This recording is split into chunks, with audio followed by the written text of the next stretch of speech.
आपके क्लास 6 के अंदर फर्स्ट चैप्टर है कंप्यूटर लैंग्वेजेस, और इसमें आए हुए हैं आप हम ये है आपका मशीन लैंग्वेज। इससे पहले आपको फर्स्ट वीडियो में हो चुका है, ये आपका मशीन लैंग्वेज। अब मशीन लैंग्वेज के अंदर machine language a program is written using the sequences of bits zeros and ones. यानी जो मशीन लैंग्वेज है आपकी वो एक कैसे लिखी जाती है, वो 0101 फॉर्म में लिखी जाती है। और ये आपका एक सीक्वेंस है, किसकी सीक्वेंस है आपकी? बिट्स की ज़ीरोस एंड वंस बिट की एक सीक्वेंस है। इसमें मशीन लैंग्वेज आपकी लिखी जाती है। This is the only language that is understood by a computer. जो आपकी ये मशीन लैंग्वेज होती है इसको केवल कंप्यूटर ही समझ सकता है। The instructions written in machine language are directly understood by the CPU. और ये जो आपके इसके मशीन लैंग्वेज के अंदर जो इंस्ट्रक्शंस लिखी जाती है, कमांड्स लिखी जाती है, सीपीयू उनको डायरेक्टली समझ लेता है, उसके अंदर किसी ट्रांसलेटर की ज़रूरत नहीं होती है। Thus the programs written in machine language are executed very fast. और इसके अंदर जो प्रोग्राम होता है मशीन लैंग्वेज का, उसके जो एग्जीक्यूटेड होता है, प्रोग्राम एग्जीक्यूट होता है, वो बहुत फास्ट स्पीड से होता है। However writing program is in machine language is complex and time consuming. और जब आप जो मशीन लैंग्वेज होती है इसके अंदर अगर प्रोग्रामिंग की जाती है तो वो बहुत ही कॉम्प्लेक्स और उसके अंदर टाइम ज़्यादा लगता है। अब इसके यहाँ पे एडवांटेज और डिसएडवांटेज दिए गए हैं मशीन लैंग्वेज के। पहले आपके advantage of machine languages, the machine language programs need no translation and can be executed directly by the CPU. जो आपकी मशीन लैंग्वेज है इसमें किसी ट्रांसलेटर की ज़रूरत नहीं होती है और जो सीपीयू होता है उसको डायरेक्टली एग्जीक्यूट कर लेता है। सेकेंड है आपका the programs are executed very fast. और जो आपका मशीन लैंग्वेज में लिखा हुआ प्रोग्राम होता है वो बहुत फास्ट स्पीड से एग्जीक्यूट हो जाता है। इसके बाद फिर आपके disadvantages of machine language. Machine language के डिसएडवांटेज यहाँ पे दिए गए हैं। The programs written in machine language are hardware dependent and run on only the machine for which they have been developed. यानी इसमें क्या होता है, जो मशीन लैंग्वेज होती है वो हार्डवेयर डिपेंडेंट होती है, यानी हार्डवेयर के ऊपर निर्भर होती है, और जिस कंप्यूटर के अंदर या जिस मशीन के ऊपर उसको डेवलप किया जाता है तो वो उसी पे काम करती है। Thus these programs can not be transferred from one computer to another. और इस प्रोग्राम को एक कंप्यूटर से दूसरे कंप्यूटर पे ट्रांसफ़र नहीं किया जा सकता है। Which means that these are not portable. यानी इसका मतलब जो मशीन लैंग्वेज है वो नॉट पोर्टेबल है, एक सिस्टम से दूसरे सिस्टम पे पोर्टेबल नहीं है, नहीं ले जाया जा सकता। It is very difficult to write a program in machine language. Machine language में प्रोग्राम लिखना एक बहुत डिफ़िकल्ट होता है। To write a program in machine language, अगर आप मशीन लैंग्वेज में प्रोग्राम लिख रहे हो, a programmer must have a complete knowledge of the computer hardware for which he और she is coding.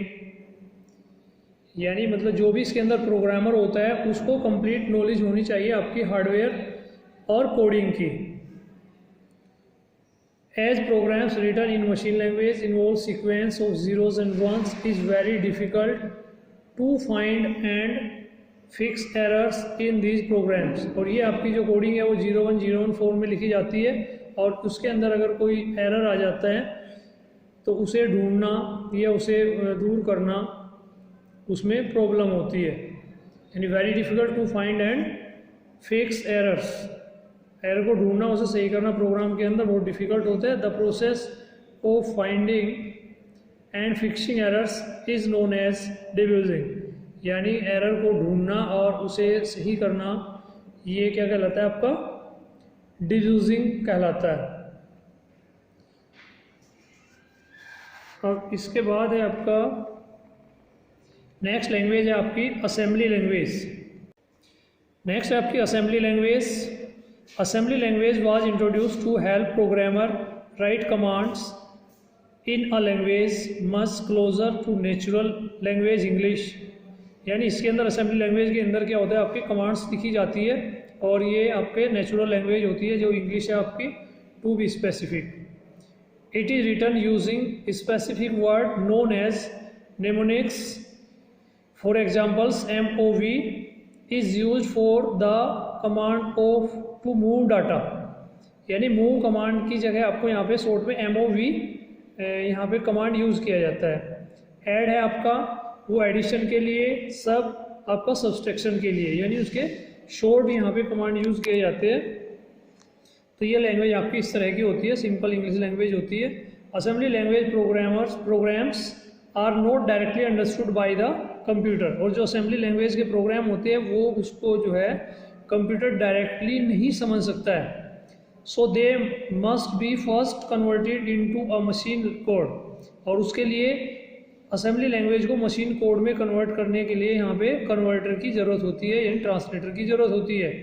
N assembler specialized program, जो assembler है वो एक स्पेशलाइज्ड प्रोग्राम है, is required to convert an assembly code to a machine code, यानी एक assembler होता है जो असेंबली लैंग्वेज को मशीन कोड में कन्वर्ट कर देता है।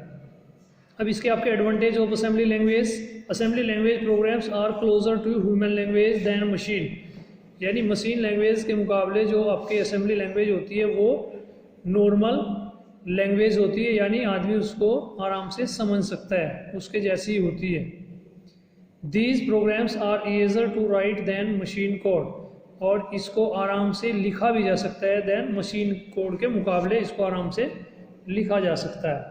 फिर इसके डिसएडवांटेज है असेंबली लैंग्वेज के आपके, it may take a lot of time to write the program as these are complex in nature, यानी इसके अंदर क्या होता है, लॉट ऑफ टाइम, यानी ये जिसके अंदर कमांड्स वगैरह लिखी जाती है प्रोग्राम लिखने में, इसमें टाइम ज़्यादा लगता है और इसकी नेचर भी कॉम्प्लेक्स होती है। बट मशीन लैंग्वेज से ईजी होती है और नॉर्मल से कॉम्प्लेक्स होती है, जो आपकी हाई लेवल लैंग्वेज होती है। It is very difficult to rectify errors, और इसमें एरर्स को ढूंढना बहुत ही कठिन होता है। तो आज बस बेटा इतना ही, और नेक्स्ट क्लास में आपको नेक्स्ट वीडियो में हाई लेवल लैंग्वेज के बारे में बताया जाएगा।